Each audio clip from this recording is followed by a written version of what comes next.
నిజాయితీగా ఎంతమందికి శ్రీజాకి జరిగింది అన్యాయం, శ్రీజాకి జరిగింది అన్‌ఫేర్ అని ఎంతమందికి అనిపించిందో ప్లీజ్ కామెంట్ సెక్షన్‌లో చెప్పండి.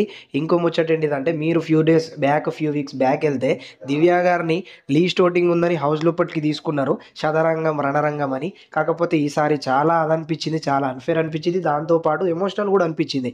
నేనేదో శ్రీజాకి ఫ్యాన్‌గా శ్రీజా కోసం ఓట్లేసినా అని చెప్తలేను. జస్ట్ తన గేమ్ అనేది ఈ వీక్ చాలా గట్టిగా ఇంప్రూవ్ అయింది కాబట్టి తనకు ఫేవర్‌గానే మాట్లాడుతున్నా. ఇంకా శ్రీజ వర్సెస్ సుమన్ చూసుకుంటే గేమ్ మాత్రం శ్రీజ గారే ఆడిర్రు. ఇంకా సుమన్ గారు కూడా ఉండాలి, ఎళ్ళిపోద్ది ఇప్పుడే. అందులో పోయేటోళ్ళు చాలా మందున్నారు. కాకపోతే శ్రీజాని మళ్ళీ పంపేయడం అనేది ఇది ఎందుకో నాకు అన్‌ఫేర్ అనిపించింది. మరి మీ ఒపీనియన్ కూడా మీరు కామెంట్ సెక్షన్‌లో చెప్పండి. మళ్ళీ చాలామంది కోరుకుంటుర్రు, ఆడియన్స్ కూడా, రివ్యూయర్స్ కూడా బయట మాట్లాడుకునే దాని ప్రకారం శ్రీజాకి మళ్ళీ రీ ఎంట్రీ ఉండాలి.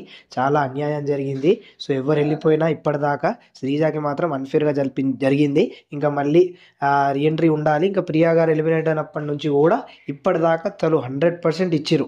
తన గేమ్స్‌లో 100% ఇచ్చిర్రు. పోయిన వీక్ మాత్రం ఈ వీక్ కూడా ఇచ్చి పడేసిర్రు. సో అంత జల్ది ఎలిమినేట్ అనేది చాలా షాకింగ్ ఉంది ఆడియన్స్‌కి. శ్రీజ ఫ్యాన్ కాకపోయినా ఎమోషనల్ అయ్యిర్రు. అంటే ఆ ఎలిమినేషన్ చూసిన తర్వాత, కళ్యాణ్‌ని చూసిన తర్వాత అట్లా అనిపించింది మరి. మీకేమనిపించిందో అది కూడా చెప్పండి భయ్యా. రైట్, రీ ఎంట్రీ కూడా ఉండాలి. సో మీరేమనుకుంటారో ఉండాలనా వద్దా మరి మీరే చెప్పండి యాస్ ఏ న్యూట్రల్ ఆడియన్‌గా.